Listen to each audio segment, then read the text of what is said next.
My Friendship with God is My Freedom by Timothy F. Lee, M.A.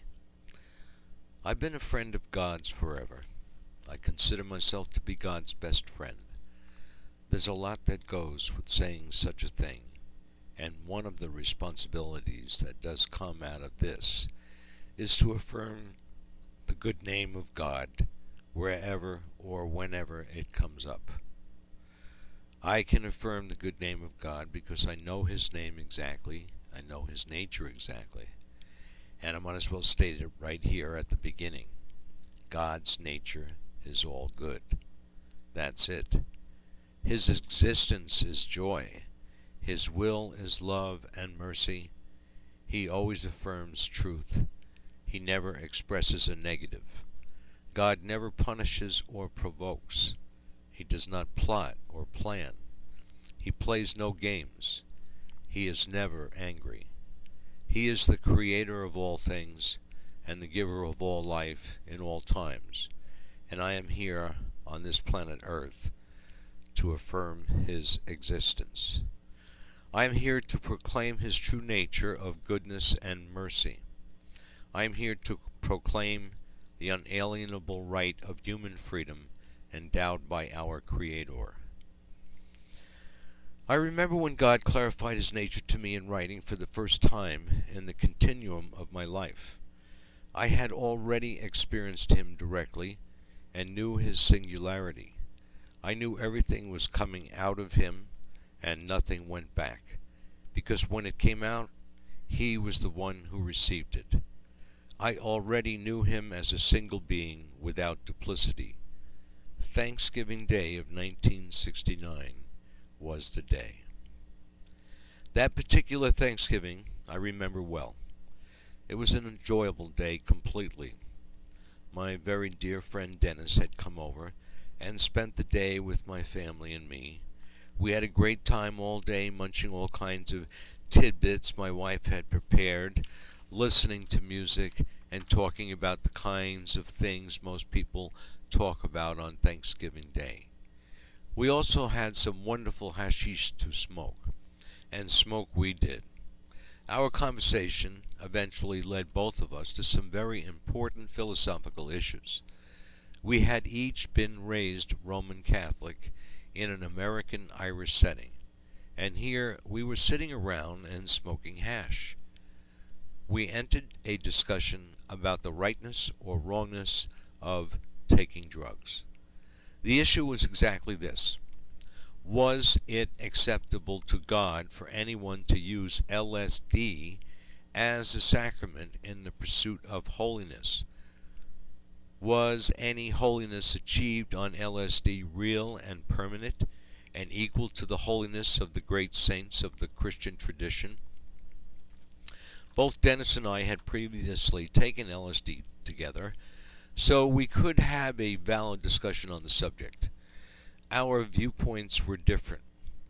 In one of my previous LSD trips, I had had a deeply meaningful and personally transforming religious experience with God, during which I not only was aware of His presence, but heard Him talk to me. I knew I had that experience as a direct result of taking LSD. I perceived the truth that LSD was in fact a sacrament of equal value to the Eucharist. For me, taking LSD and receiving the sacrament of the Eucharist from the Catholic Church were equal. In fact, my experience with LSD as a sacrament ultimately brought me into a deeper understanding and experience of the Eucharist. If I am to believe in the one, then I must believe in the other and vice versa. Of course, this also means that if I do not believe in the one, then I cannot believe in the other. My friend preferred the more pragmatic and worldly approach. Getting high was strictly, or so he seemed to say, a psychological phenomenon. God was not an issue. I guess for most people the idea of holiness was intertwined with purity and the whole concept bundled together in the form of an idealized saint who didn't need anything to be high. So in the psychological universe, the ultimate holiness implies achieving the highest state of self-realization without any outside help. This seems kind of arrogant to me, almost like achieving holiness was some kind of sporting event that had to follow strict sporting rules in order for the results to be valid. The truth is that achieving holiness is more than sport. It is a matter of life and death. It's more like a martial arts battle to the death in which you must use everything at hand in order to survive. Our Thanksgiving Day finally wound down and my friend left for home. Our discussion had never achieved agreement on the issue of using sacraments to achieve holiness. But it was very much on my mind, and after everyone had gone to sleep, I stayed up and took some LSD and continued to press God with an exact answer. I felt I knew, but I needed to know in a specific way. I wanted some kind of verification from God that my previous religious experiences while taking LSD were real. I was meditating and praying on the whole thing, and then a funny thing happened. I picked up a pen and paper and was compelled to write something that I only knew about after I wrote down each word. Here's exactly what I wrote. Lovers of heaven and hell, you sure have given God a bad name, making him out to be some type of horrendous fiend, when all he is a really groovy friend. Sit down and get high with God. As long as you're digging God, there are no rules. Fools need rules to feed their own foolish thoughts.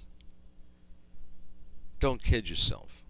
The fastest way there is on a beam of sunshine.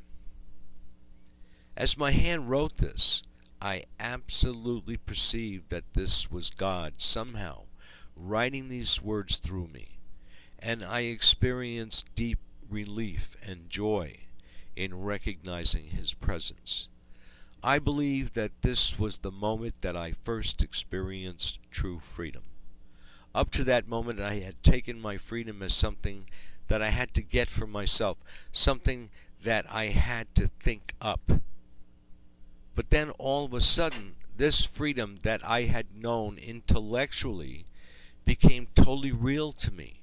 And in that freedom, I had a brand new perspective of God, given to me by God himself.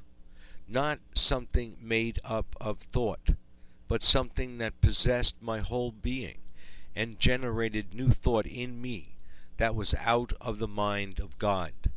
The thing that it had stopped me all along from realizing my freedom was fear. It doesn't matter what you fear, because it's the presence of fear itself that generates bondage. This fear is what now holds the whole world in bondage. It is the fear that we accept that causes us to say and do harmful things. And if we try to think about freedom with fear in us, we will never become free, because the prime condition of freedom is to be free of fear. To be free of fear is to be filled with courage, courage to never be afraid, to never accept fear as reality. I don't think many people have taken the time to think out this whole relationship between fear and freedom, and how the one eliminates the other. If you are free, then you are not afraid at all. And if you are at all afraid, then you are not free at all. The reason I am friends with God is because I am free to do so. There is nothing to stop me from believing God, because I am unafraid.